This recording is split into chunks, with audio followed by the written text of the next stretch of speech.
So I was gonna talk about this yesterday. I know I'm a little late, but I ain't streamed yesterday. But Rooster Teeth is no more.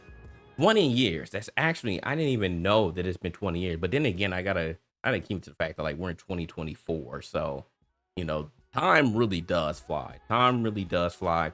But Rooster Teeth is no more. Warner Brothers Discovery has shut it down.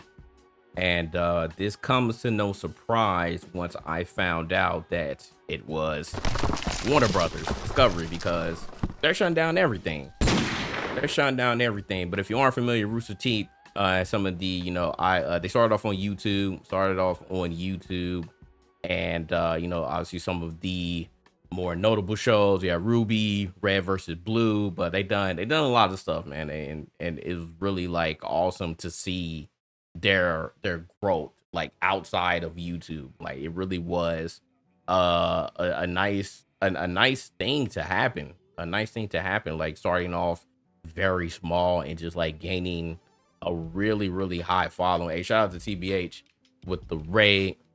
Shout out to TBH with the raid. Y'all gonna see me losing Tekken 8 in a minute. Don't worry, don't worry. I know the jokes. I know the jokes. Yes, I have a $300 fight stick. I don't play. Well, we're gonna play tonight, and then you all can shut up and leave me alone, and I can go back to Yakuza. Y'all can leave me alone, and then I'm going to go back to Yakuza and enjoy myself. I hate everyone. I hate everyone. Stop bothering me. I am ducking nobody. I am going to lose. I suck at the game. Yes, thank you. I suck at the game. Anyways, we're back to the article. We're back to the article. Shout out to No Man for the 80 butts. But yeah, so Rooster Teeth. Another thing I didn't know. Another thing I didn't know that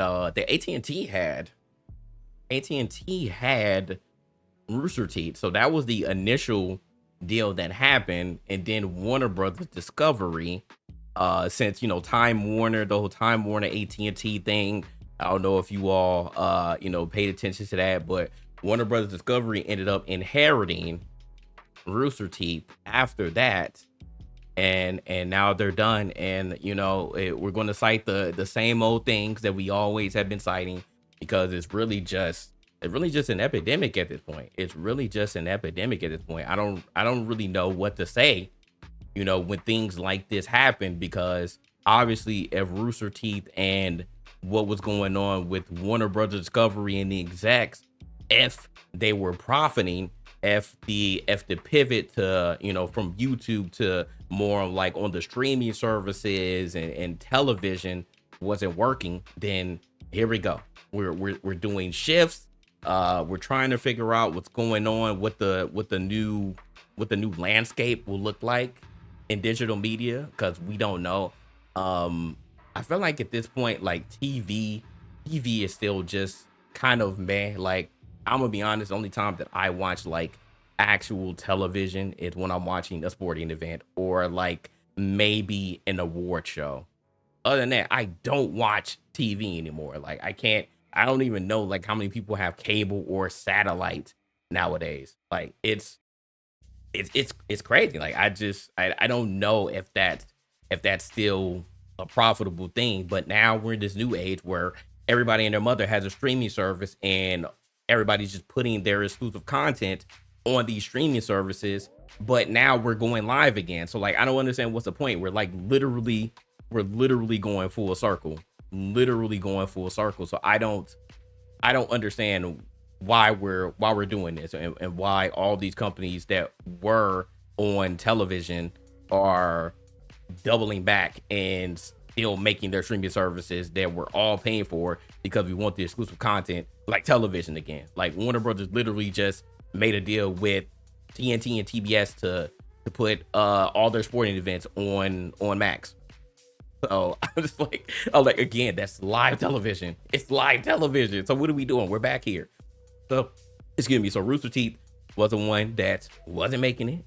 Whatever numbers that they weren't hitting, they weren't hitting them, and now they're done. So now here comes the question, though. Here comes the question, because I've seen this get brought up, and people automatically say, well, why did you get in bed with the big business?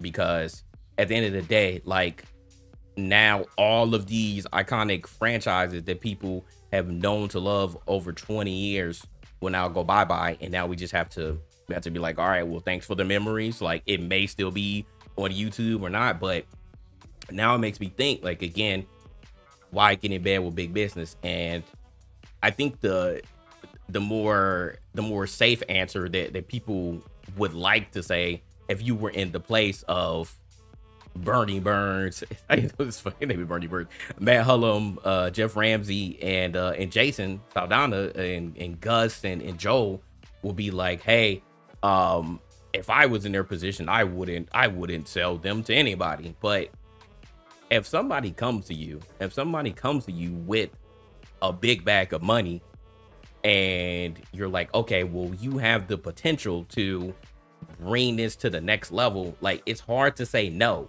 It's really hard to say no.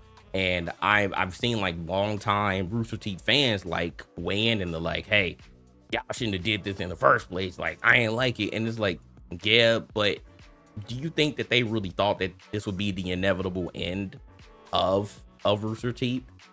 I mean, I think that when anybody gets to a point where, like, something is super successful, whether it's a service, whether it's television, entertainment, you name it, I think that when people get to a certain point, sometimes people just get burnt out. Some people feel like, well, this is my ceiling, and they're like, okay, well, if this company sees the value in what I am trying to sell or what I am doing here, then why not just give it to them? And maybe either not care what's going on, I don't care what you do with it, or you just see, if they can, again, just make it more profitable. So maybe that was the thought process. But I think the people like, well, you going to try to re-inherit it? Like, I don't know. I don't know what's going to happen. I've seen some of the founders saying, yeah, I'm like trying to get with some investors to, like, potentially buy it back. So I don't know what price that they sold it for, but we'll see what price that, I guess, Warner Brothers Discovery sees that it's worth now, because I'm going to guess it's probably a lower price than what they sold for initially. It's probably going to be a lower price if they do that, because now, after I say this one thing, because it says that the Roots podcast, they're still keeping that. The Roots podcast, they're keeping that, but then they're trying to sell that too. They're trying to see what the value is in that, and see if someone is going to buy the Roots podcast. So I don't know, but what are they going to do with everything else? Because now we get into, and I actually forgot to, because now Adult Swim Games, they are getting just screwed, because they told them that they're going to delist all their games. They're going to delist all their games coming up shortly. They don't know when. They don't know when they're going to do it, but they said that they're going to delist their games. And I was like, dang. But the kicker to that is they said that they can't even buy the IPs back. Now, this one, I'm really like, okay, that's really messed up. That's really messed up. If you're going to delist the games, you're going to retire them all that people made. It doesn't matter how big or small that Adult Swim games are. Like, none of them were like super high tier, but still, like, people played these games. They actually have a decent catalog here, and they're just like, nope, like, all right, we're done. We're done here, right?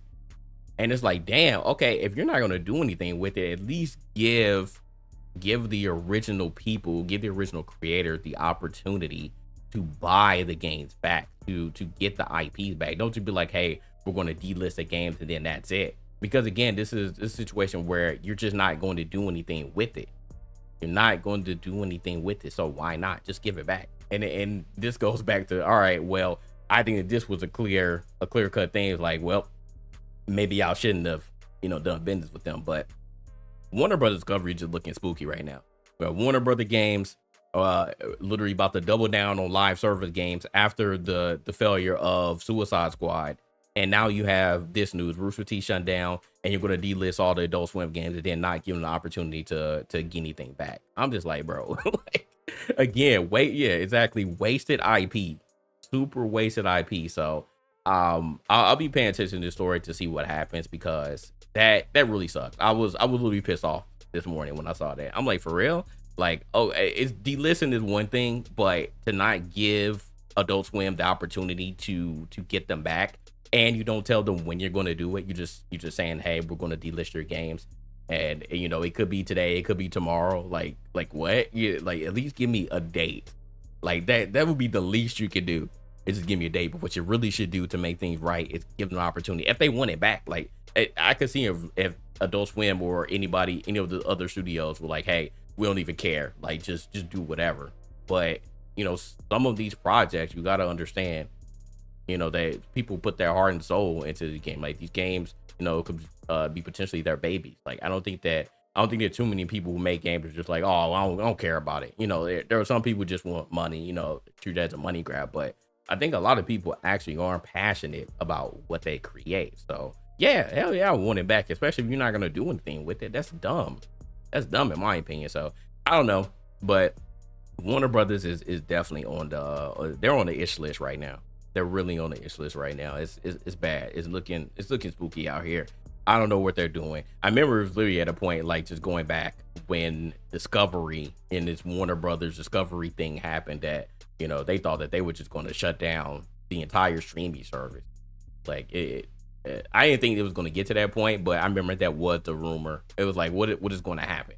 And then, you know, because Discovery had their own app, and then it was HBO Max, and they're like, oh, well, we're just going to combine the two and just make it Max. So it was like, all right, well, you didn't kill it, but then you started just killing series. You started taking a lot of the catalog off of the streaming services. Like it's a lot of weird things going on. And people already knew, man. It was writing on the wall when the Discovery CEO ended up taking control of everything. So it's bad, man. Like I said, I really just don't like a lot of executives in these types of positions. They truly don't know and don't care about, you know, people's livelihoods, what they created. Like they creating stuff that are, you know, is under your umbrella, and they care about it because they were involved in it. So why don't you care? Why don't you have that same sort of empathy, instead of just like, oh man, you know, just make that decision so quickly, you know, just without any remorse. You're like, all right, well, you're done. You're done. We're gonna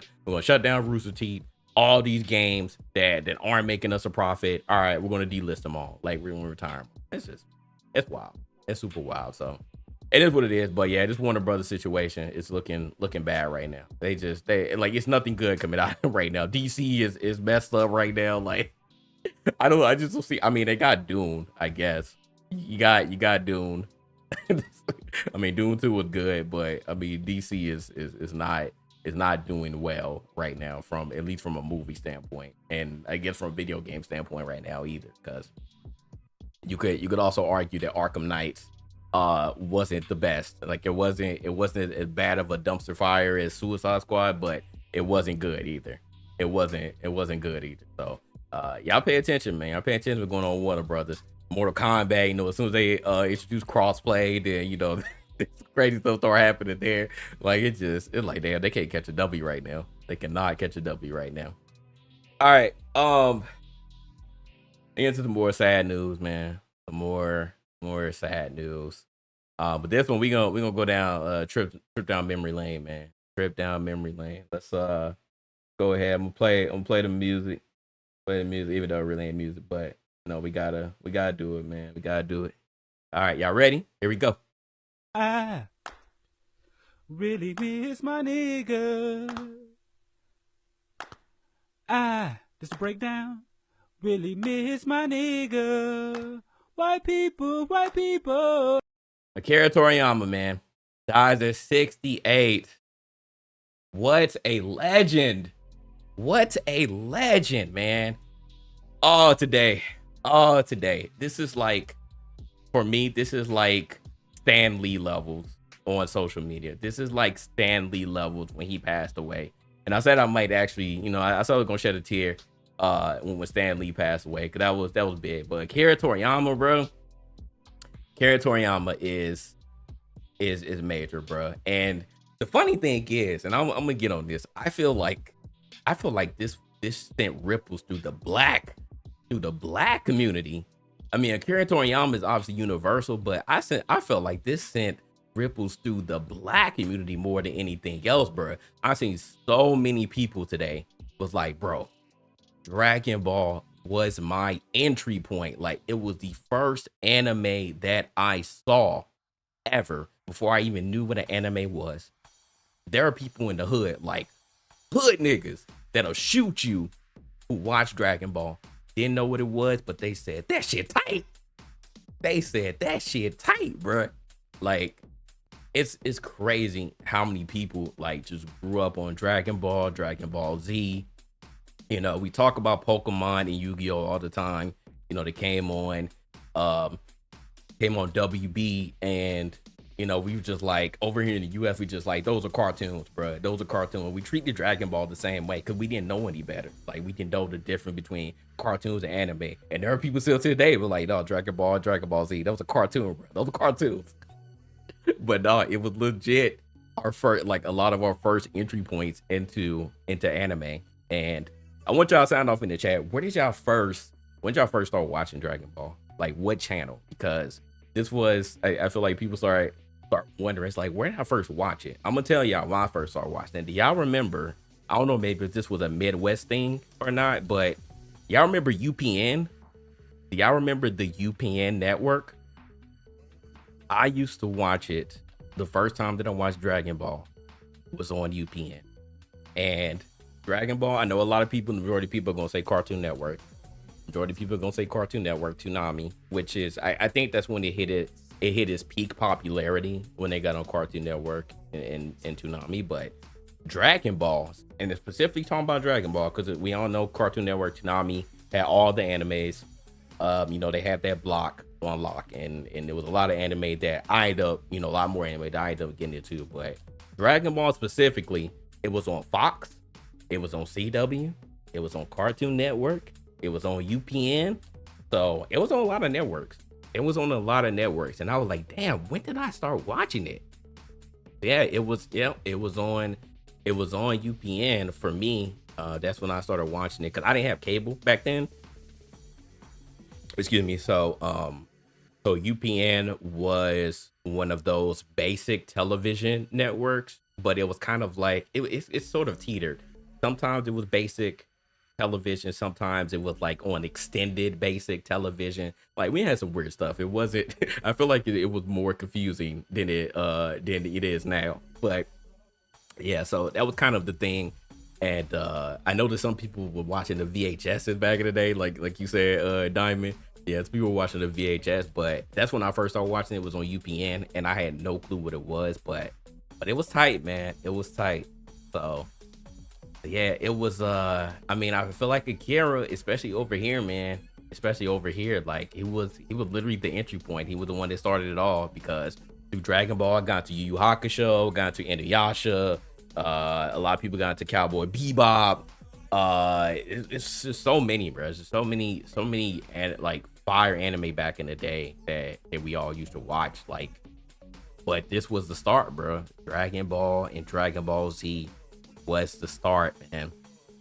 And I remember I got into it a little bit late. I didn't catch it early on, and I think I started watching Dragon Ball Z first. To be honest, I think I started watching Dragon Ball Z first, and then I went back because they started showing Dragon Ball.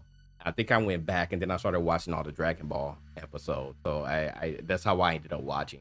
But yeah, I started watching Dragon Ball Z probably after, I want to say after the Frieza saga is when I got into it. I think after the Frieza saga, and then I went back, and then I started watching everything from like the very, very beginning. So it's yeah, man, it's a lot of memories, and like I said, everybody's just going back. They're like, dang, what was I doing?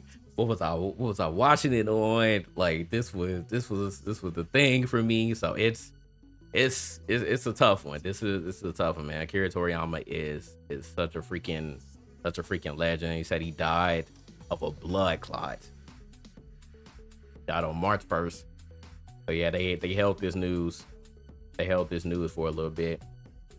But yeah, so it's a sad sight, man. A sad sight to see the legend. But we all gotta go, man. We all gotta go. But yeah, RP to Akira. RP to Akira. What up, Groovy? What's going on? What's going on? He said the mangas had to start taking back Akira's question arts cartel and make that the holiday and move forward. Can I do some crazy to hear? Yeah, I don't know. I feel like we should. I feel like Akira is that big that like he probably should get like a day dedicated to him. Honestly, he said, "Those be for the trees. I'm gonna live forever. Let me be delusional." Hey, however you want to grieve, this is a safe space. This is a safe space, man. However you want to grieve, you go ahead and do it. But yeah, and then Akira, he also worked on video games at Dragon Quest. So he did a lot of things, man. Yeah, did a lot of things. So yeah, RP the legend. RP the legend. So I just want to bring that up because yeah, everybody's mourning. And I saw some people trying to slander him. On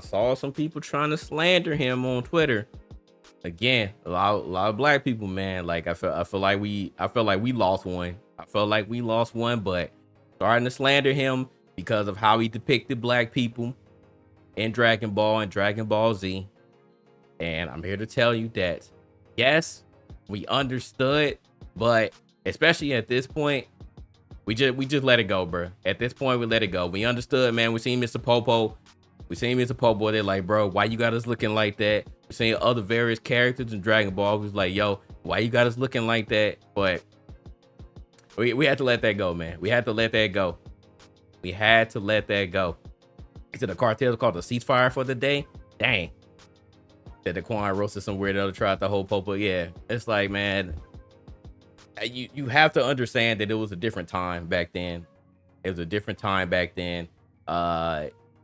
It wasn't any black people really over there in Japan, and they probably just saw some like early depictions of black people, decided to add us in there. And but I'm not going to slander him. I don't think that Akira was racist or being a bigot. I know there was some that was like, yo, that's crazy. I know there was some that was like, yo, that's crazy. I get it. But I ain't slandering the man. Not today. Not ever, man. Just let that man rest. Just let that man rest, bro. Let that man rest. Trying to take out the time, shot that man. It's a different type of influence. Yeah, I said it's stuff worldwide, man. It's stuff worldwide. I remember when I saw Dragon Ball Z in Spanish. Seeing Dragon Ball Z in Spanish is different, bro. Seeing Dragon Ball Z in Spanish is different. It's very interesting, especially. So. Yeah, man, it is what it is. I told you Dragon Ball was yeah, you're right. Yeah, it was on Telemundo. You're right, man. You're right. It was on Telemundo. Yeah. But we didn't know that. We didn't know that back then, Groovy. We didn't know that. We just saw, hey, man, he black as hell. We was like, hey, Popo black as hell. So, or you making fun of black people. That was like one of the first ones that we all saw. So we was like, we all say Piccolo black. We was like, yo, you gotta be black. But they were like, Popo. They were like, we don't want to see him. But it's like, again, we didn't understand. We just took it off of. We just took it off of he black as hell. And he was like, oh, well, you black and you making fun of us. So yeah, I know. Remember how fresh it was? Yeah. So we saw dark skin. Yeah, exactly. And it was like, oh man, that's a minstrel show right there. That's what we saw. We said that was a minstrel show. No one thought that Fred. Yeah, we didn't know. We were ignorant too. To a fault. I mean, you can't really blame either side, to be honest. Can't really blame either side. I wonder how Indian people. Like that's a great question, because I wonder how Indian people felt about Popo. I wonder that they see that and was like, yo, like this is based off of a Hindu deity here. I don't know. All I know, we got upset, but again, we let it slide. We let a lot of stuff slide. So I don't know. But things have changed. Obviously. But yeah, I mean, if you don't have really any black people to go off of, you're not seeing them walking around in Japan, then that's kind of what you get. And again, like I don't think Japanese people are racist or bigots, but we've seen and heard of the things, black people, you tall, walking around going to Japan and everybody want to take a picture with you because they think that you somebody. Because again, they're just so astonished. You don't really see that. You don't really see that there. So it's like I cannot fault the way that people see us. Yeah, it may be a little hurtful off rip. And but again, we just can't assume that everybody is supposed to know about us. Because again, we're in America, and yes, we have every type of race and nationality here, but that's not the case in other countries. So Japanese people only reference black people through word of mouth to Jim Crow. Yeah. So and again, you can't fault that when you look at the history. And I just forget to know what tribe Popo. That's also facts. They knew better. But yeah, RP to Kara. What up, Jamaican Heat? What's going on? How you doing?